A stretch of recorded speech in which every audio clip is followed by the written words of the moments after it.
If you are watching this, it is probably after my birthday, so happy birthday to me and happy solstice to y'all. I wanted to come on here and just talk about some things that you can do for the upcoming summer solstice that I think would benefit you spiritually, emotionally, creatively, and otherwise. Okay, so first things first, the solstice is a celebration of light. The solstice is the longest day of the year, which means that we're getting all of the good sunshine as we go into tropical Cancer season. I would advise you to go outside. Go outside, get some sun. Of course, obviously use your sun protection. Use the things that you need to make sure that you don't burn up to a crisp. But getting some sun in general would be a wonderful idea.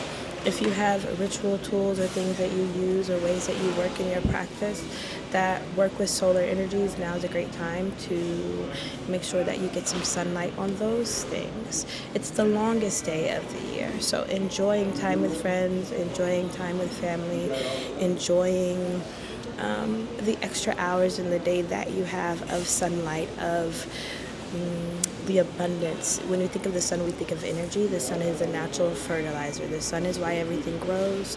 The sun is what provides that heat, that fire, and that potentiality to new things, new manifestations. It is the energy associated with this nice solar plexus chakra. And hear me rubbing my heart chakra. Solar plexus chakra, so your confidence. It's a great time for confidence works. Plants for the solstice, sunflower, of course, marigold. I really love five-finger grass. I'm not sure if these are, I love lemongrass as well.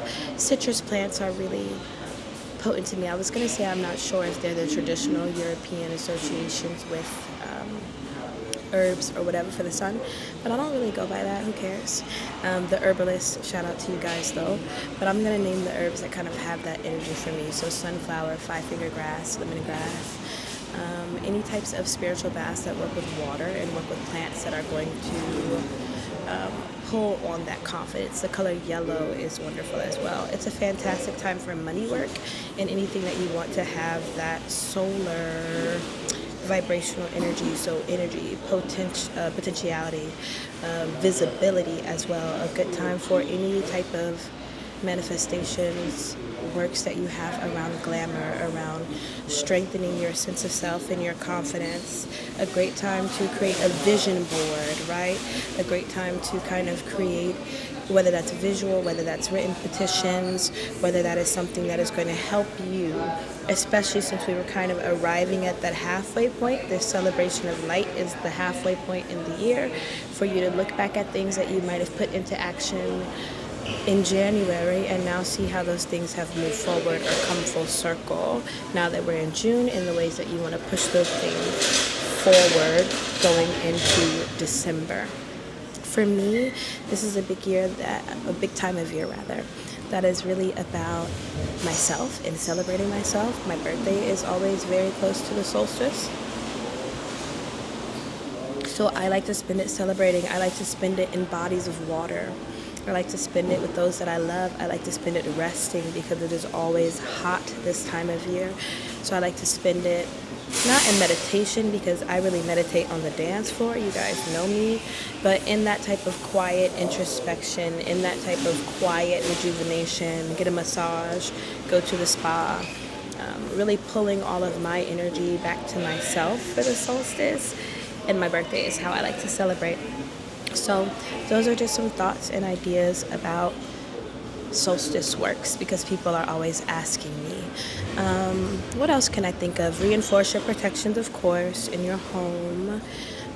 Any mojo, gree, tricks, hands, roots that you all have that kind of solar energy, a good time to feed them, a good time to do those types of ritual works.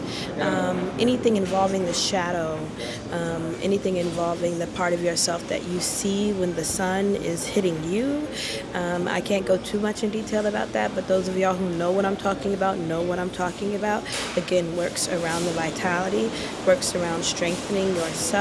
This is a good time to do all types of work with your shadow self, the part of you that is always with you even when you are standing in the spotlight, whether that's reinforcing that person, whether that's doing some introspective work around that person, because there is so much sunlight in the way the sun is positioned directly above us.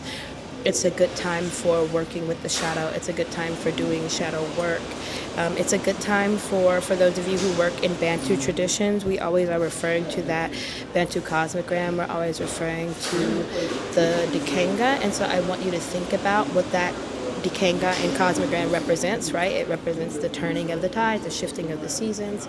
And we're at one of those crucial points for those of us who work in Bantu cosmological systems. So this is also a good time to think about what the seasonal change represents in terms of the lifestyle of and life cycle of a human being, if that makes sense, because we're at a crucial point with the earth. And if you are in the systems that we are in, we understand that the earth is always showing us cycles that we go through in our lifetime. And so if you work with the Dikanga, you work with the cosmogram, anything like that, I would also recommend going back to your understanding and your knowledge of that as we transition into a new season, right?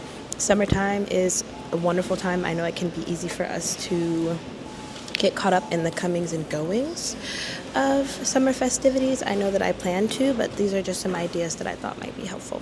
All right. Love y'all lots. Bye.